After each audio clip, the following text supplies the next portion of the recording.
Okay, so our card for the energies that you're dealing with, and we'll read both sides of this. The North Node, where the eclipse is, it came out the right way around, so that will be the effect, the positive effect, the right way around. And then we'll read the reverse side of it for the opposite end, even though the eclipse is not there, the opposite end of the eclipse. So bear is quite a powerful animal. It is very security conscious, it's protective.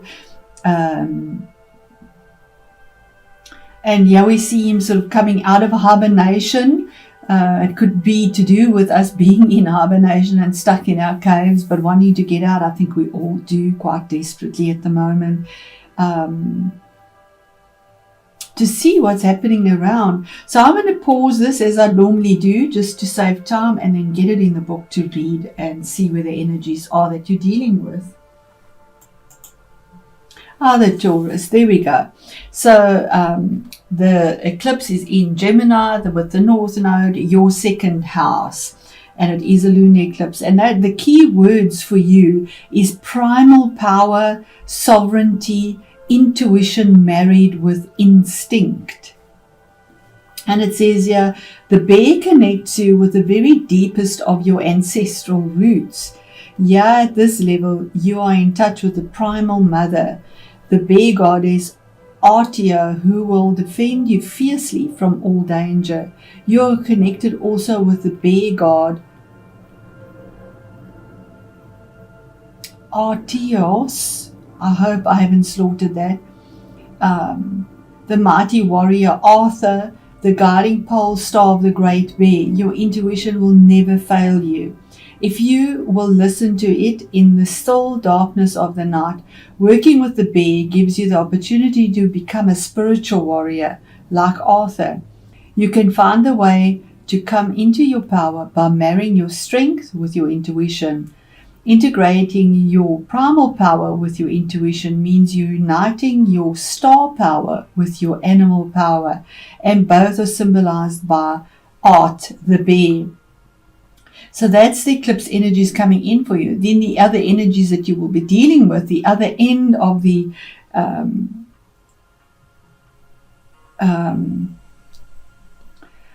nodes, we have the North Node and the South Node, which is in Sagittarius, is the reverse meaning of this card. And this is a clear warning that you must not take, so this will be for the 8th house, because the right sideway is for the 2nd house. The 8th house this is a clear warning that you must take care not to be overwhelmed by the ferocious mother, by the berserk warrior, by forces of anger and primal ferocity that, untempered with the human qualities of compassion and reason, can damage not only your own life, but those of others around you. Art brings a strong presence and great reserves of power, and with perseverance you'll be able to integrate your spiritual, intuitive qualities with your primal, instinctual qualities. Isn't that beautiful? Especially with the 8th house, and he has a warning not to be overwhelmed by that ferocious mother, that, in other words, all the things that are happening to us, possibly COVID, whatever is happening, and wanting to protect what we believe in. So thank you for that, Spirit. Let's go into your reading and see how that resonates for you. Okay, so we'll start off with the Hierophant, which we explained.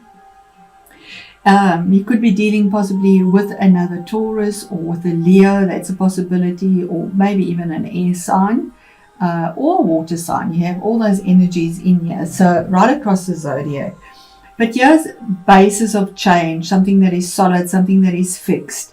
You might want to change your belief system, because he deals with religion as well. On an emotional level. Then we move on to the King of Pentacles. Now this is the first half of the month, and from there it is the last half of the month of November. King of Pentacles is your energy. He's a king. He's a mature energy. He takes care of his resources, his security, his finances, his comfort, his family, his business. a very good businessman. Whatever he touches turns to gold.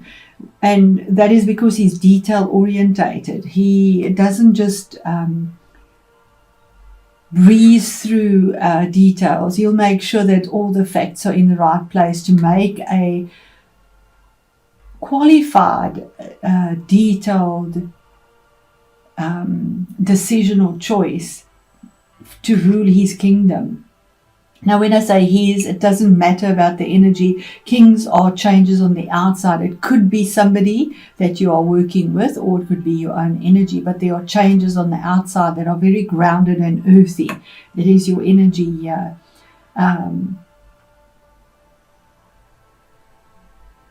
It could be about investment as well. That could be a possibility as well, because Pentacles is about finances. He's looking towards the future. He's got his scepter in his hand. He's made his decision and choice, and sitting there quite comfortably crossing his legs. He's done it. He's made his choice. He knows where he's going. And possibly by the new moon. And we do have a new moon. If I'm not mistaken, it'll be in Scorpio, November. Possibly there could be a change of something with finances or security, that you'll be dealing with, or investments. And here's the Knight of Swords, and this again could be somebody or your own energy. If it is somebody younger, maybe in the late 20s, early 30s. Excuse me. Let me just have a drink of water here. Sorry for that. Okay, so the Knight of Swords, as I said, could be somebody between the late 20s, early 30s, somebody that has a goal and intention that goes forward for something that they want clarity on. It could be about a contract. It could be about a new vision. There's a light on the sword and there's a falcon there. So there's some sort of focus on something. Normally we see this horse charging in, but in this deck he's standing ready to take the next step. So it is coming from a place of not chaos, which is normally the case with this knight. In this deck, he is standing ready to take the next step, but with clarity. He's not sort of going in with his sword in a chaotic manner, and you see the trees and everything all jagged. Yeah, it's actually quite peaceful and well thought out, and he's looking directly at that if we look at this deck here. So this could be your own clarity of mind for some goal, something that you have set up, and you have the clarity now, possibly a contract. It could be a new job, a new work, a new position, or new investment, or something that you're investing in, or a belief system. It could even be a relationship, because he's a priest. So that could be something to do with with traditional values, and he has this clarity of mind because we have the light on that sword lifted on high. The shield is on the back, so it's not protecting.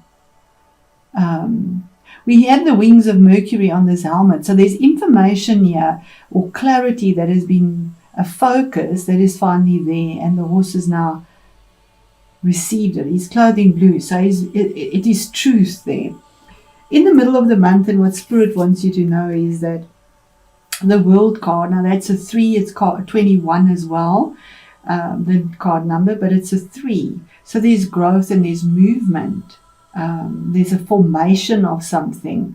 This is about stepping over a threshold because something has closed. It's gone full circle. It's completed. That was very challenging.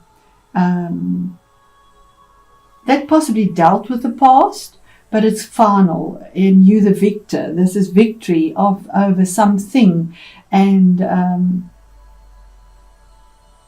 we see her here with her foot right over the threshold, and the other one is already lifted with the light beneath her, feeling elated. She's pushing forward. Her chest is pushed forward, pushing forward. With the wind in her hair, and there again we have this new moon again.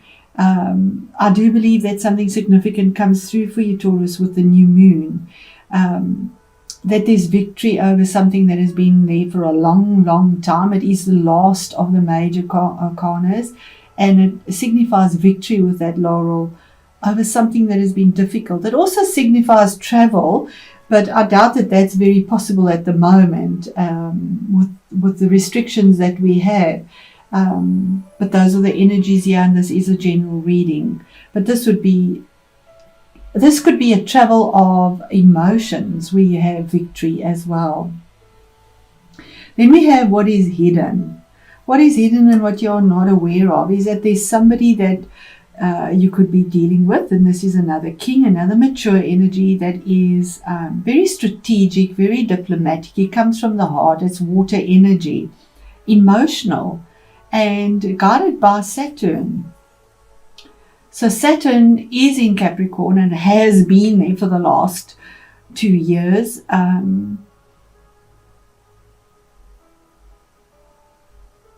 And I just want to see where that falls for you. Hold on. Yes, Taurus, it is what I absolutely got a field for you. And that Saturn, where Saturn is placed for you the last 2 years, is in the 9th house of higher learning, higher education, your belief systems, and also what you've endured and what you have set in stone basically now. So this could also be about some form of change on how you navigate through your emotions. It is a lunar eclipse, or being more mature in how you handle your own emotions and fears. But it could be a person that you deal with as well. It would be mature energy, and as I say, being very strategic and diplomatic in the choices that are made to make changes on the outside. You have 2 kings here, for the better. And he's looking up towards this epiphany he's had and this victory, and this one is looking down towards what is coming, and she's looking as well. And the next card is the Tower. Now that's the challenge or the difficulty. So the challenge or the difficulty is something, the universe brings something down because it just is not serving you. It is a round tower on a square base, and they just don't fit. This always makes me think of Uranus, although it's Mars. And we have Mars in Aries, which is very strong, and Uranus is in your sign and has been there and will be there for quite some time still. So this is change that needed to come through, something that the rug had to be pulled out. It can be sudden and can be traumatic, but it's always for our improvement. And when you're looking at it there emotionally, Saturn has brought stability. It's something you can handle. It is an offer also by the looks of it. He has an offer of something in his hand, of emotional security that is brought through as this that doesn't serve you comes to an end, or there's a sudden epiphany of something that comes through that wasn't expected. It needn't always be traumatic, although the Tower is traumatic. I feel that it could be something that is just suddenly brought to you. And then we have the Strength card. Now the Strength is having, and she's looking at this, he's looking, it's emotionally strong. He has the strength to have the conviction to stick to whatever it is that you need to do. And strength is all about having the courage from within, listening to your intuitive guidance, that gut feeling, and not just losing hope or faith and sort of going off and being fearful for the things that you feel threatened by, the beast or the lion, or the things that you are afraid of. Because the things you're afraid of, if you come across with grace and with patience and with understanding and intuition, that gentleness and love allows you to tame those beasts that you are carrying or fighting, or that you see is so significant in your face, and takes you through. In fact, he becomes your friend as you're growing the strength. You have the strength and the courage to do it as well. He's card number 8. 8 is a significantly strong number. It's a power number. The Tower is 16, which is 7. So it's a choice, a sacred choice that is made between emotions and the strength and courage to do what you need to do, because you have your epiphany here. This is such an exciting reading, so positive. So positive. It could have something to do with your home as well. It could be, it could relate to the weather. The Tower for me often comes up with home. Maybe you have an epiphany about home, something there that you need to have the strength to fix. It could do with water, because we have a storm and he has water there as well. And we do have quite crazy weather out there at the moment. So it could possibly be something like that as well. Because traditional values, it also deals with your property, your second house, but it is lunar, so the emotions around that. So Spirit, what is the a further clarity, please, on the Hierophant for, there we go, information that is, it could be about a career or a new relationship, because it's fire, it's wands. The Princess of Wands is information that comes through that's very pleasant and warm, and it deals with fire, and fire reaches up all the time. There is no boundary. You could be dealing as well with a new relationship that comes through, that's set now. Investments would definitely come through as well, well-made investments, but it also could be dealing with children, maybe christening, baptism, anything like that. But it's very pleasant energy and news that comes through. Then we have now the King of Swords, from the Knight of Swords to mature energy. He's all about knowing where he wants to go. He's been sitting, contemplating. We see him holding his chin there, about something that he desperately wants clarity on in truth. And the same thing there, the blue clothing. Both these decks are so similar. But yeah, he's mature. Yeah, he got the idea. He received the epiphany. He had his focus on there, and yeah, he's rock solid. He's sitting on a rock in his truth. He's got his sword in his hand, sword of truth, to make a decision, possibly around contracts, investments, marriage, could be dealing with a legal situation as well. That could be a possibility as well, because he is a man that would be maybe in authority somewhere, dealing with authority as well. And when I say he again, I won't even go into that. It is change on the outside that is brought through intellect and absolute clarity about where you're going. And he's ready to get up. I mean, his one foot is off the floor already. He's not relaxed. He's ready to get up and do what he needs to do. And the Tower. What is the Tower about? So this could be somebody in your life, or it could be your own energies, that you have this mature decision, clarity, whether you're male or female, that you make the choice, and the choice affects your outside world and the way you live or the way you work. This could be definitely about marriage. Four of Wands is or your home, the Tower.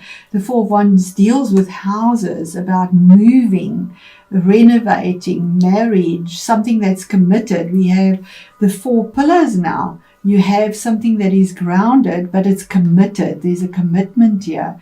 And it deals with families, home, the magic in the center.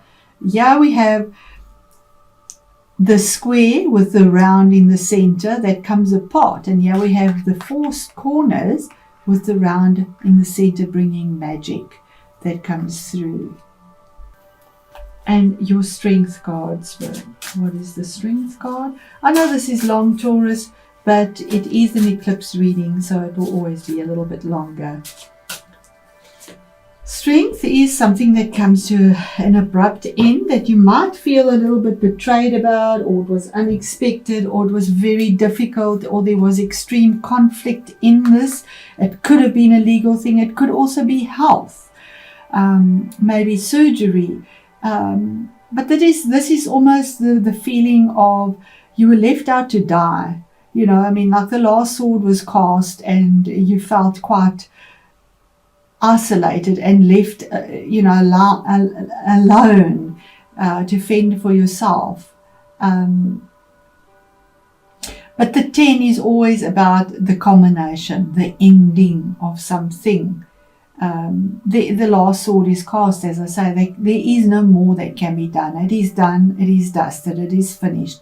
And it had to come to an end so that something new can come through as well. So 2 difficult energies, but you have the strength and courage to get through this because you are mature in your emotions. You have clarity of mind, and there is a victory here promised to you. So what a beautiful reading, Taurus.